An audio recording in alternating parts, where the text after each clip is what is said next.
What's up E39 Source? I'm Tyler and this is my 1993 BMW 325 IS.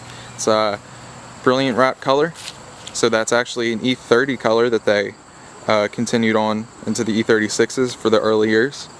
It's a 2.5 liter M50 Vanos engine. Its build date January of '93, so it's actually the very first of the Vanos engines in the E36s.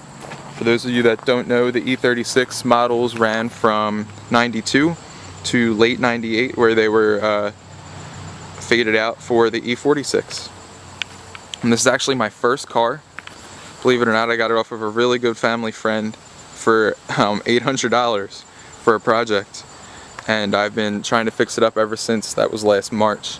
Came with no seats, no door panels. Now, as you can see, it has both. Let my camera focus. Door panels aren't the original interior color, but they pretty much match. I was happy with that. I found really good. This car only had 50,000 miles on it with these door panels, so they're in really good condition.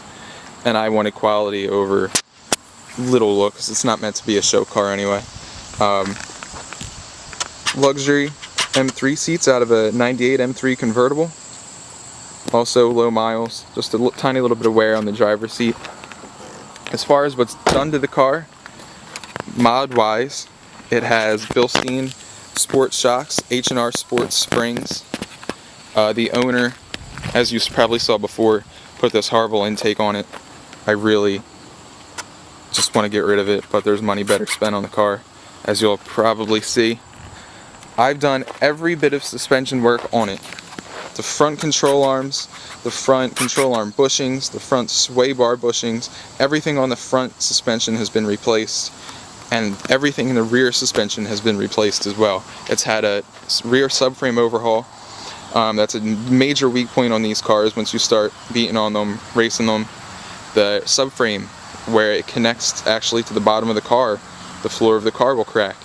Turner Motorsports, anyone in the motorsport racing and all that races these cars sells these kits that you weld in and you don't have to worry about.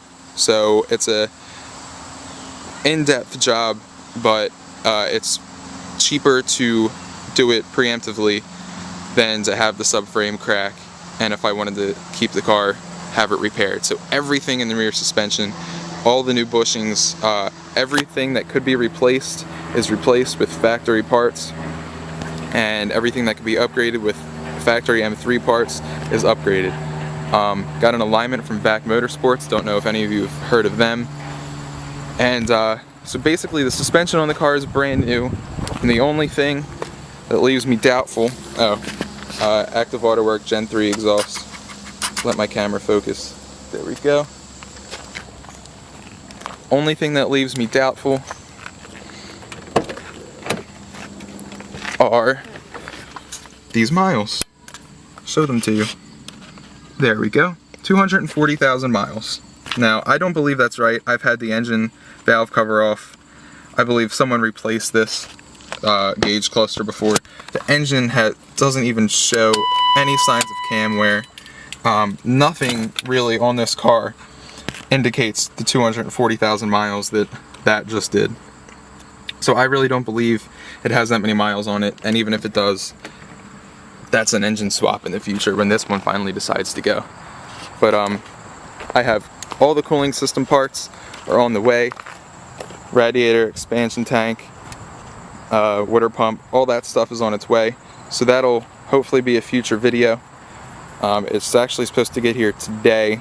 I won't put it on today, obviously. It's probably going to be a while. I just wanted to thank Ryan for inviting me to contribute to the channel. Maybe some of you E39 guys can learn a little bit about the E36s. Maybe some stuff you didn't know. Hopefully I'll have some cool videos to come. Definitely that cooling system overhaul. And I really want to fix that glove box in my headliner. It's a never-ending project, so that should be cool. Hope you guys enjoyed, and there's my car. Thanks for watching.